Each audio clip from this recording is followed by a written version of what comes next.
Welcome to Math Club in Learning Home.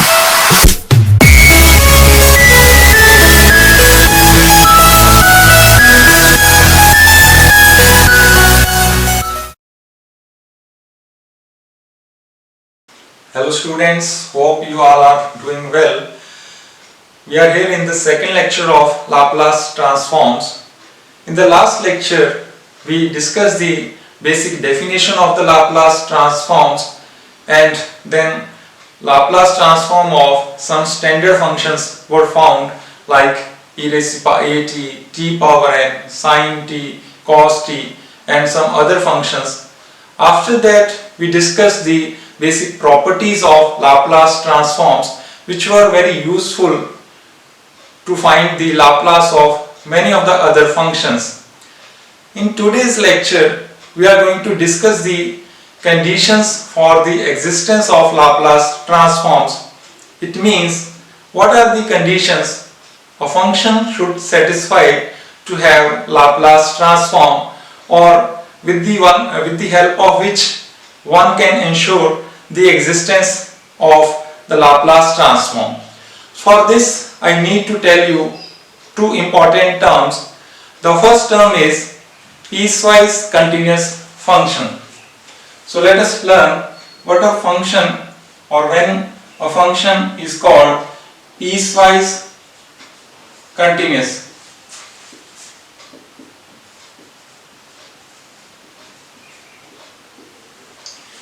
A function is said to be piecewise continuous in an interval say a to b if that interval can be subdivided into intervals such that the function is continuous in each of the subintervals except at the endpoints. And this type of discontinuity is called jump discontinuity. Let me explain with the help of one example. So let us consider a function f of t which is defined as t squared for t from 0 to 2 and t minus 1 for t from 2 to 3 and 3 onwards it is defined say 7. So let us visualize this function by plotting the graph of this function. Say this is your t-axis. We are going to plot f of t. From 0 to 2 it is t squared. So say somewhere here it is 2 and here it is your origin. From 0 to 2 it is t squared, and on approximately 2 the value of the function is 4 approximately. So somewhere here it is a 4, and from 2 to 3 the function is taking t minus 1. So on 2 the value of the function is approximately 2 minus 1, that is 1, and on 3 it is approximately 2.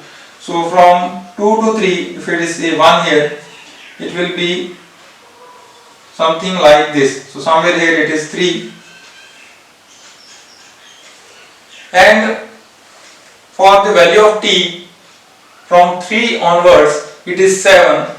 So somewhere here say it is 7. So from this the graph will be like this. So this is your graph of the function. You can clearly see that the function is discontinuous on these points at t is equal to 3 as well as on t is equal to 2. Now note that the left hand as well as the right hand limits on these points exist. When you approach to 2 from the left hand side, the value of the function is approximately 4, and when you approach towards 2 from the right hand side, the value of the function is approximately 1. Similarly at 3, the left hand as well as the right hand limits exist. This type of discontinuity is called jump discontinuity. So there is a jump of size say 3. So In other words, we can say that the function should not swap to infinity. So this type of discontinuity is called jump discontinuity, and the function is piecewise continuous, since you can break the interval from 0 to 2, then 2 to 3, then 3 to 3 onwards, such that the function is continuous in each of the intervals except at the end points. Every continuous function is piecewise continuous, but there are functions which are not piecewise continuous. For example, consider 1 upon t. The function 1 upon t is not piecewise continuous. If you take ft as 1 upon t for t positive, because this function will tend to infinity when you approach to 0 from the right side of 0. The limit t approaching to 0 positive from the right side of 0, 1 upon t does not exist. So this function is not piecewise continuous.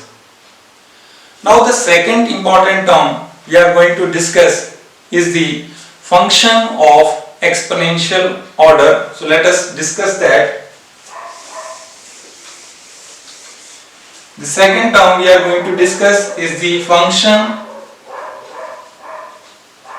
of exponential order.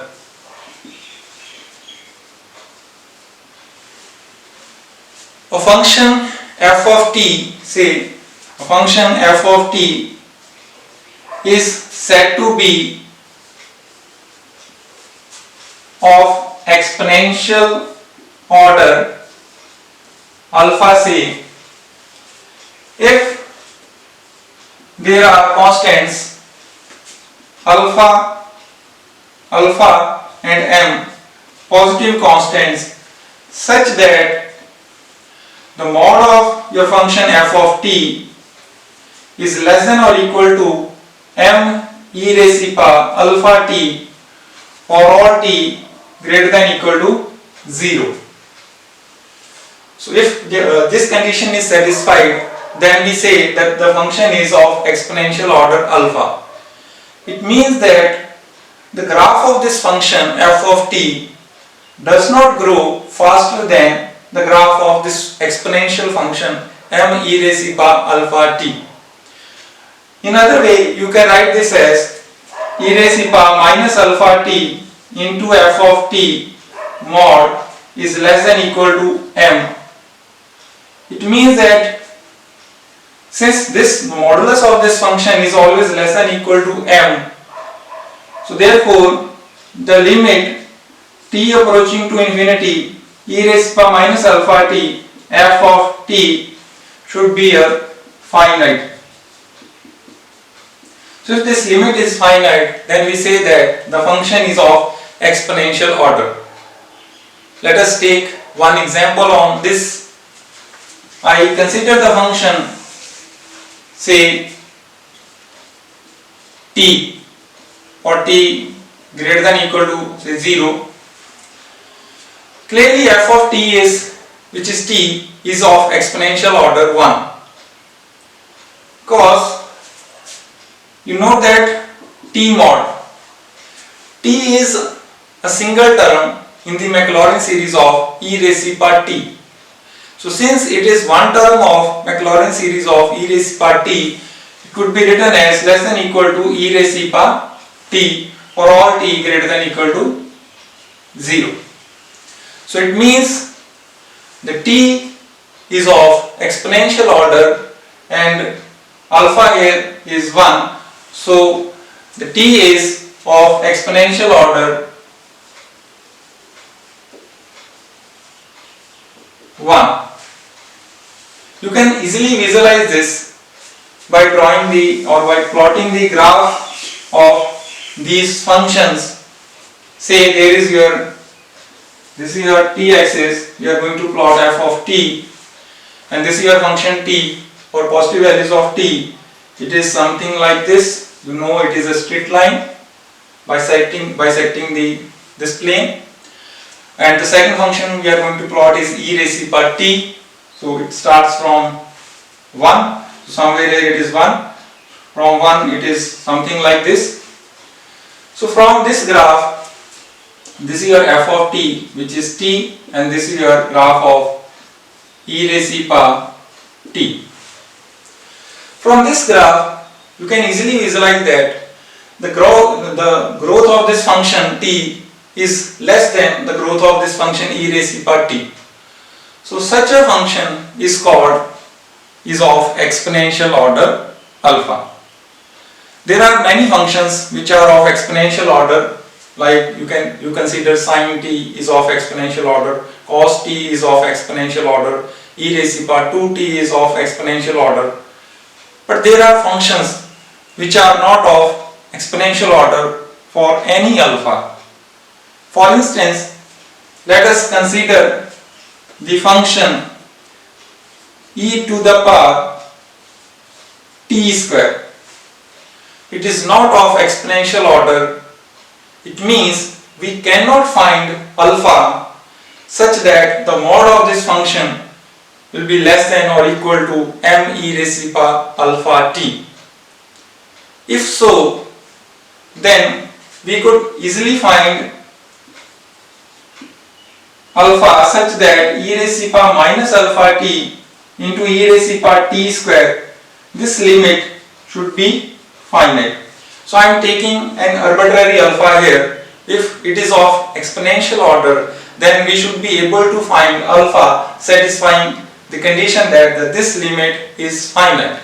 But you can easily verify that this limit could be written as limit t approaches to infinity e to the power t square minus alpha t, and you can easily make it a perfect square is equal to limit t approaching to infinity e to the power t minus alpha by 2 whole square minus alpha square by 4, by adding alpha square by 4 and subtracting alpha square by 4. Now since in the powers of e there is positive coefficient of t square, so when t approaches to infinity, this will approach to infinity however large your alpha is. So you will not be able to find alpha such that this limit is finite. So therefore your function e raised to the power t square is not of exponential order. So these were two important terms which we are going to use: piecewise continuous function and function of exponential order. So let us move to the conditions for the existence of Laplace transforms. The conditions are that if your function f of t is a piecewise continuous function,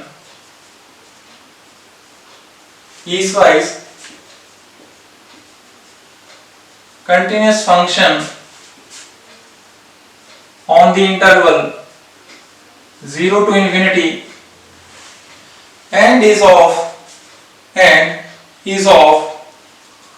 exponential order alpha for t greater than equal to 0, then the Laplace transform of f of t will exist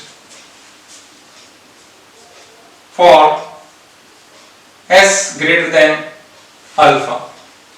So this result says that if your function ft is piecewise continuous in your interval 0 to infinity and is of exponential order alpha, then the Laplace transform of this function will definitely exist. Now we will show that these conditions are sufficient for the existence of Laplace transform. Since the Laplace transform of f of t is nothing but the integral 0 to infinity e raised to the power minus st ft dt.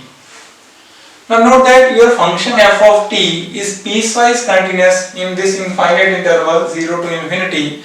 So it means it is piecewise continuous in any finite interval of 0 to infinity. So let us break this interval from 0 to infinity at a point say t naught.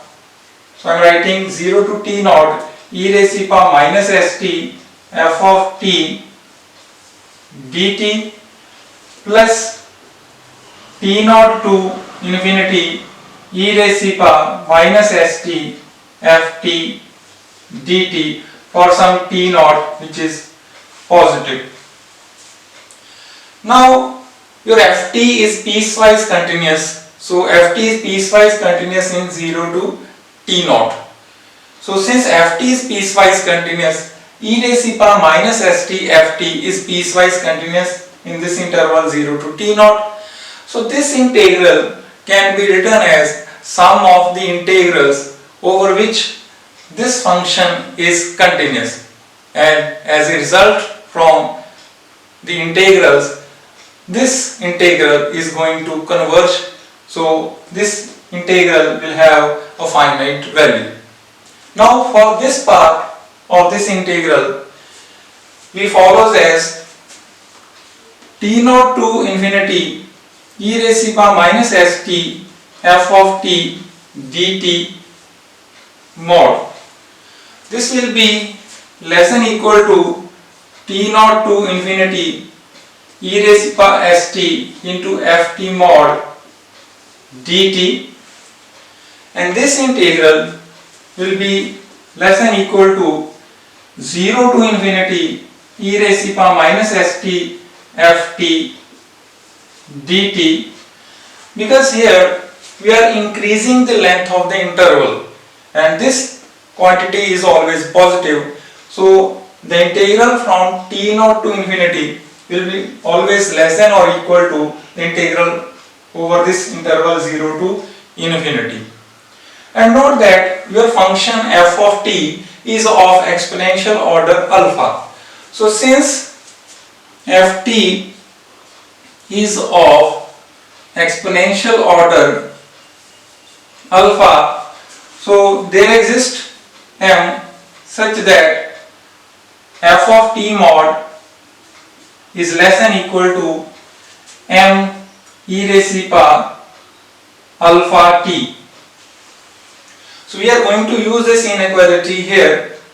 So your integral, this integral will be less than or equal to 0 to infinity e raised to power minus st into m e raised to power alpha t dt, and mod can be removed here. So this is equal to m 0 to infinity e raised to power minus s minus alpha t dt, and when you integrate this, this will be equal to m into e raised to power minus s minus alpha t over minus s minus alpha, the limits from 0 to infinity. So if you keep your s greater than alpha, when t approaches to infinity, this limit will exist and will be equal to 0, and when t tends to 0, this expression tend to m over s minus alpha or s greater than alpha. And this is a finite quantity and it could be made as small as you want with increase in s. So since the absolute value of this integral is less than this quantity, so we say that this integral is absolutely convergent. So if this convergence is absolute, so therefore your integral is going to converge. So therefore, as a sum of these two integrals, this integral is going to converge. So we say that the Laplace transform of f of t is going to exist. So these are the conditions which ensures the existence of Laplace transforms, and if a function satisfies these two conditions, then you are going to get the Laplace transform f of that particular function. But one thing I need to tell you is these are sufficient conditions for the existence of Laplace transform. These are not necessary conditions. It means you may have a function which does not satisfy these conditions, but still its Laplace transform exists. For instance, let us consider the function which is t power minus 1 by 2, that is 1 by root t or t power minus 1 by 2 for positive values of t. Clearly this function is not piecewise continuous. It is not piecewise continuous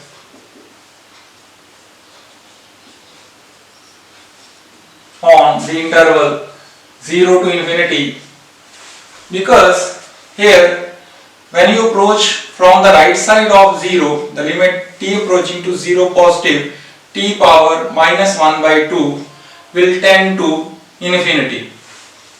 So this function does not satisfy the conditions of the last result, but still its Laplace transform exists, because the Laplace transform of t power minus 1 by 2 will be equal to gamma of 1 by 2 over s power 1 by 2, and gamma of 1 by 2 is root pi. It is root pi over root s, that is pi by s root for s positive. So this is an example of a function which does not satisfy the given that previous conditions, but still its Laplace transform exists. So you need to remember this, that those conditions are sufficient conditions but not necessary. Now let us move to our next discussion. Now we are going to discuss another important function called unit impulse function. You know that many of the engineering problems involves the concept of impulse. Impulse may be defined as a force which is of very large magnitude but act for an instant, and this impulse function is called Dirac delta function. Now let us define this function. You consider a function which I write it as delta k t minus a. It is defined as 1 by k for the values of t from a to a plus k, and otherwise it is 0. You can plot the graph of this function. If you plot this, say this is your t-axis, we are going to plot delta k t minus a from a to a plus k, somewhere here say a, and here is your a plus k, a to a plus k, it is 1 over k, so say somewhere here it is 1 over k, so you are going to get this type of strip. Now it is very much clear that the area of this strip is unity, as you can easily find by the integral 0 to infinity delta k t minus a dt, and by the definition of this function it is 1 by k from a to a plus k, so it is equal to a to a plus k 1 over k dt, and otherwise the function is 0, so we are left with this integral only, and when you integrate this you are going to get t from a to a plus k, and when you put the limits you are going to get 1 as a result.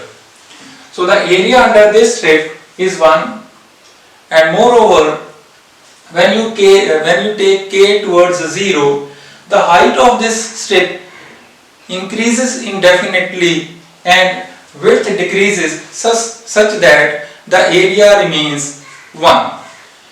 And the limiting case of this function is called Dirac delta function, and we write delta t minus a is equal to limit k approaching to 0 delta k t minus a.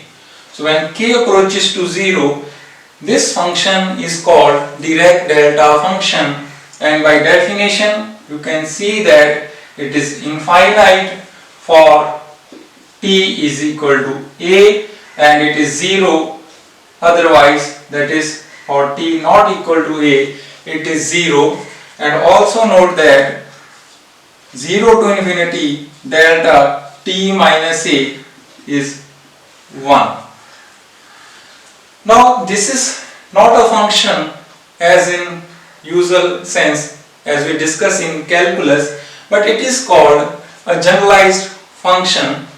Now we will try to find the Laplace transform of this Dirac delta function delta t minus a. And note that this function does not satisfy the previous conditions which we discussed, but still we can find the Laplace of this function by the definition of this function. What we are going to do is we will find the Laplace of this function, and then we will take the limit k approaching to 0 to find the Laplace of delta t minus a. So let us do that. The Laplace of delta k t minus a is equal to the integral 0 to infinity e raised to power minus st delta k t minus a dt, and by the definition of delta k t minus a, this integral becomes a to a plus k e raised to power minus st into 1 by k dt, because otherwise the value of the function is 0. And when you integrate this, I take 1 by k outside, you are going to get e raised to power minus st by minus s, and the limits are from a to a plus k, and when you put the limits you are going to get e raised to power minus as minus e raised to power minus a plus k s over ks, or you may write it as e raised to power minus as into 1 minus e raised to power minus ks over ks. So this is the Laplace transform of this function delta k t minus a. Now to find the Laplace of delta t minus a, we'll take k towards 0. So this is equal to limit k approaching to 0 e raised to power minus as 1 minus e raised to power minus ks over ks.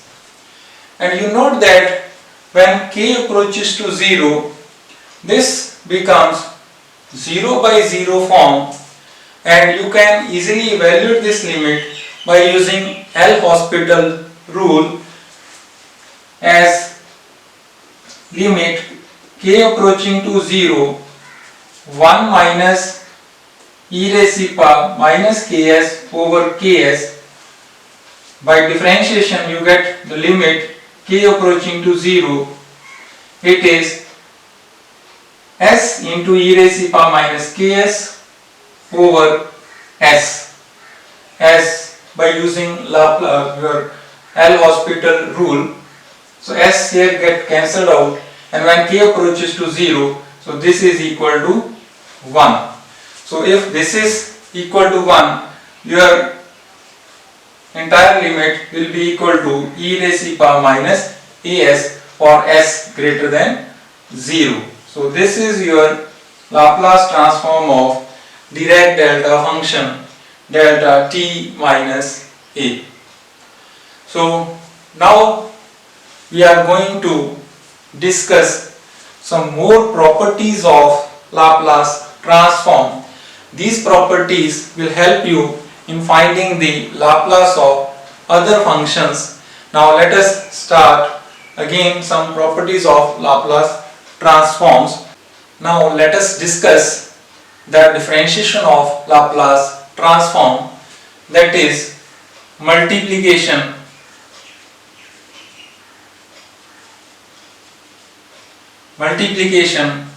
by t. So if you have a function f of t which is piecewise continuous on the interval 0 to infinity and is of exponential order alpha, then if the Laplace transform of f of t is f of s, then the Laplace transform of t f t, means you are multiplying your function with the t, will be given by the derivative of fs with respect to s together with this negative sign, or you simply write this derivative as f prime s, provided s is greater than alpha. You can easily verify this result as f of s is nothing but the Laplace transform of f of t and is given by the integral 0 to infinity e raised to the power minus st f of t dt. And let us differentiate this with respect to s. So we get d by ds of f of s is equal to d by ds of the integral 0 to infinity e raised to the power minus st f of t dt. Now by using the differentiation under the integral sign, that is your Leibniz rule, this is equal to 0 to infinity d by ds of e raised to the power minus st ft dt, and this is equal to the integral 0 to infinity e raised to the power minus st, its derivative is e raised to the power minus st into minus t ft. The minus sign I am taking outside and I am writing a t ft dt, and you note that instead of f we have t ft here. So if this integral is Laplace transform of f of t, then this integral is the Laplace transform of t ft. So it is equal to minus the Laplace of t ft.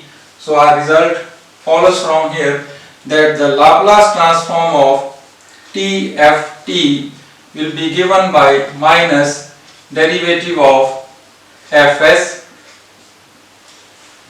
and this result can be easily generalized, that is the Laplace transform of t power n, where n is a positive integer, ft will be given by minus 1 power n, the nth derivative of fs. This result follows from the principle of mathematical induction, since you note that the result is true for n is equal to 1. The result is true for n is equal to 1, and let us suppose that let it be true for n is equal to say m, that is the Laplace transform of t power m f of t is equal to minus 1 power m dm dsm of fs. Now we will prove that this result is true for m plus 1 also. That will clarify that the above result is true for all n natural numbers. So let us differentiate it again to prove this result for m plus 1. So when I differentiate this, I get d by ds of the Laplace transform of this is 0 to infinity t power m ft e raised power minus st dt is equal to minus 1 power m. When I again differentiate this with respect to s, I get dm plus 1 over ds m plus 1 f of s. And again, by using the same rule, differentiation under the integral sign, you are going to get here 0 to infinity e raised power minus st. Derivative of e raised power minus st is e raised power minus st into minus t, and that minus t I am combining with this, the negative sign I am taking outside. It will be t power m plus 1 f of t dt, and the right hand side will be same.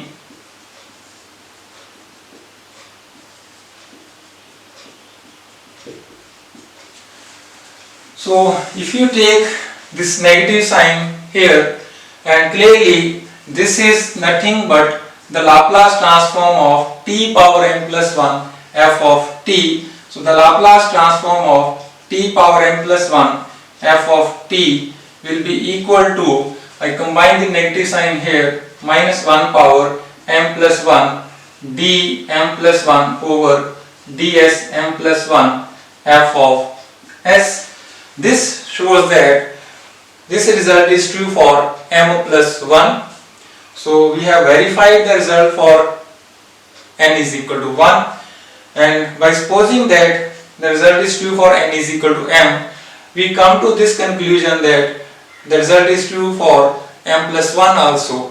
It means by principle of mathematical induction, this result is true for all n positive integers.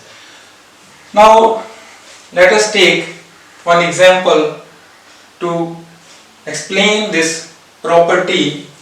Let us try to find the Laplace of the function. I am taking a function f of t which is equal to t square sine at. And you know the Laplace of sine at, as we have already derived it. Now we have to find the Laplace transform of t square sine at. So clearly we are multiplying the function sine at with the t square. So we start by writing the Laplace of sine at. The Laplace of sine at is equal to a over s square plus a square, if you remember this. The Laplace of sine at is a over s square plus a square, and this is your f of s. This will work as f of s. Now we want to find the Laplace of t square times sine at. So note that here we are multiplying your function with the t power 2, and from the previous result it is clear that the Laplace transform of this will be equal to minus 1 power n is 2 here, nth derivative, that is your second order derivative of f of s. So minus 1 power 2 is plus 1, so it is equal to the double derivative of your fs, that is a over s square plus a square. And when you differentiate this with respect to s, you are going to get, if I differentiate it once, I am going to get d by ds of minus 2as over s square plus a square whole square. You can easily differentiate this to get this result, and when you differentiate it again with respect to s, you are going to get 2a into 3s square minus a square over s s square plus a square cube, and this will be your Laplace transform of t square sin a t. So in this way we use the multiplication by t. So if you know the Laplace transform of f of t, then you can easily find the Laplace transform of t power n, where n is your positive integer, t power n f of t, by using this property. Now let us discuss our second important result. The next result we are going to discuss is the integral of Laplace transform, that is the division by t. So say we have a function f of t which is piecewise continuous in the interval 0 to infinity and is of exponential order, say alpha, and if this limit t approaching to 0 from the right side of ft over t exists, and if you know the Laplace of f of t, say it is given by f of s, then this result says that the Laplace transform of ft over t will be given by the integral of fs with respect to s from s to infinity for s greater than alpha.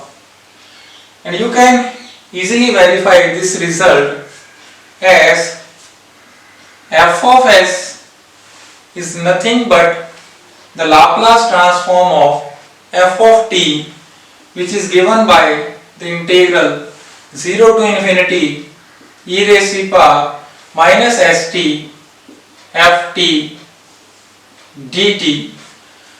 Now if we integrate both sides from s to infinity, then we are going to get s to infinity f of s ds is equal to the integral s to infinity of this integral 0 to infinity e raised to power minus st f of t dt ds.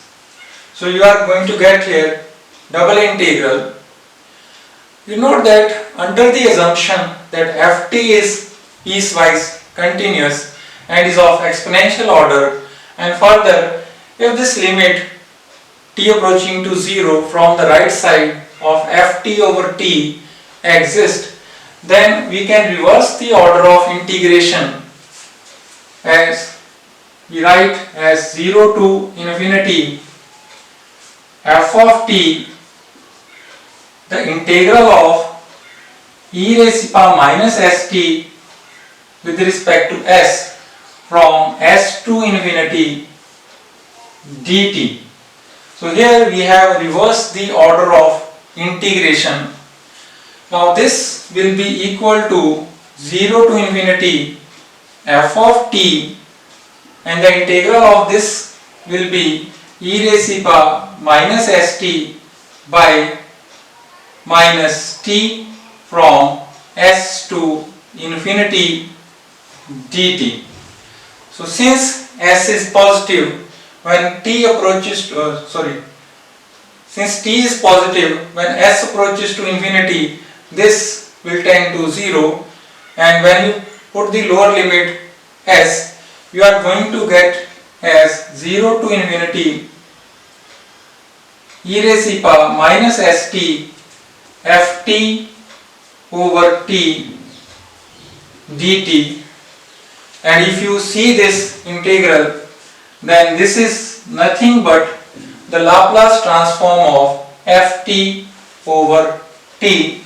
So I write it as Laplace of ft over t. So this proves your result that the Laplace of ft over t will be given by the integral from s to infinity fs ds.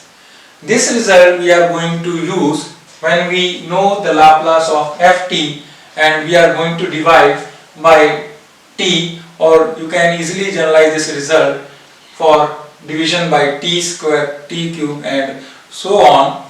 Now let us take one example to illustrate this property.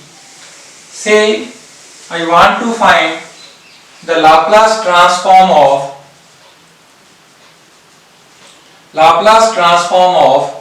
cos AT minus cos BT divided by t.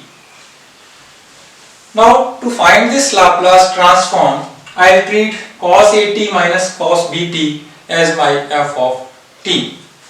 So the Laplace transform of f of t, which I have taken as cos AT minus cos BT, is given by, you know the Laplace of cos AT, it is s over s square plus a square minus the Laplace transform of cos BT similarly is s over s square plus b square, and this function of s is working as f of s.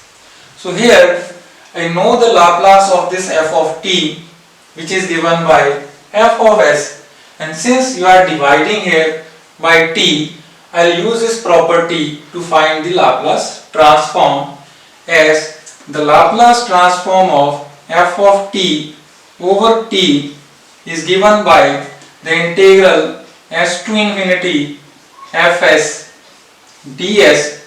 So therefore the Laplace transform of cos AT minus cos BT divided by t will be given by the integral from s to infinity s over s square plus a square minus s over s square plus b square ds. And you can easily integrate this as by setting the derivative of s square plus a square here, and the integral will be equal to log of s square plus a square by 2 minus 1 by 2 log of s square plus b square, and the limits are from s to infinity, and by using the properties of log you can write it as 1 by 2 log of s square plus a square over s square plus b square. The limits are from s to infinity, and you note that when s approaches to infinity, 1 by s will approach to 0, and you could easily evaluate this limit when s approaches to infinity, and when s approaches to s, this will be given by minus 1 by 2 log of s square plus a square over s square plus b square, or you could write it as log of s square plus b square over s square plus a square. Because of the negative sign here, I am taking in power, so this is equal to log of s square plus b square over s square plus a square power half. This is the Laplace transform of cos AT minus cos BT over t. So you can use this result whenever your function is divided by powers of t.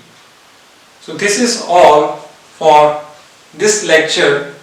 We are going to discuss more properties of Laplace transform in the next lecture. Thanks for being with me. Thanks for watching.